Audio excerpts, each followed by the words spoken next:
ষষ্ঠ দফার নির্বাচনে নিজের ঐতিহ্য অটুট রাখল পুরুলিয়া। কোনো রক্তপাত ছাড়াই জেলায় শান্তিপূর্ণভাবে সম্পন্ন হলো ভোট গ্রহণ। বিকেল 5টা পর্যন্ত ভোটের হার দাঁড়ালো 74%। দুপুরের প্রবল গরমের কথা মাথায় রেখে এদিন ভোট শুরু হবার বেশ কিছু সময় আগে থেকে বুথের সামনে দাঁড়িয়ে যেতে দেখা গেছে সাধারণ ভোটারদের। বেলা 11টা পর্যন্ত প্রায় 30% ভোট সম্পূর্ণ হয়ে যায় বলে জানান বাঘমুন্ডির বিধায়ক সুশান্ত মাহাতো।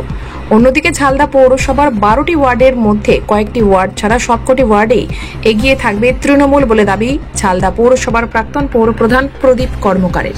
আজকে সকালবেলায় আমার নিজের বুথে ভোট দেওয়ার পরে আমার বাঘমুন্ডি বিধানসভা এলাকার প্রত্যেকটি জায়গায় আমি যাচ্ছি। আমাদের যে তৃণমূল কংগ্রেসের যে ক্যাম্প আছে সেই ক্যাম্প অফিসে, এবং যে আমরা গিয়ে যেটা দেখছি অন্যান্য বারে থেকে এবার উৎসাহ তৃণমূল কংগ্রেস কর্মীদের অনেক বেশি, এবং প্রত্যেকটা জায়গায় যেভাবে সাধারণ মানুষের সাড়া এবং ভোটার লাইনে যেভাবে মানুষের উৎসাহ, এখনও পর্যন্ত ভোটার লাইনে যেভাবে মানুষ দাঁড়িয়ে আছে।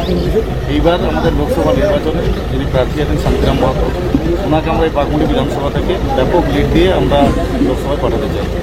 এখনো পর্যন্ত কোনো অপ্রীতিকর ঘটনার খবর? এখনো পর্যন্ত আমরা সেরকম শান্তিপূর্ণভাবে ভোট চলছে, ভোট কেন্দ্রে কিন্তু এখনো পর্যন্ত বড় কিছু নির্বাচন শান্তিতেই ঝালদাতে ভোট শেষ হয়েছে। আশা করছি 2019-এর যে যাদের রেজাল্ট, লোকসভা রেজাল্ট, তার থেকে আমাদের এবারে ভালো হবে তৃণমূলের। আমরা আশা করছি 8 থেকে 9টা ওয়ার্ডে জয়ী হবে। বাকি ওয়ার্ডগুলো কেন জয়ী? বাকি ওয়ার্ডগুলা মানে এখনো পর্যন্ত রিপোর্ট পাই নাই, মানে তবে হাড্ডাহাড্ডি লড়াই আছে 2-3টা ওয়ার্ডে, দেখা যাক। মানে জয় নিয়ে কতটা আশাবাদী?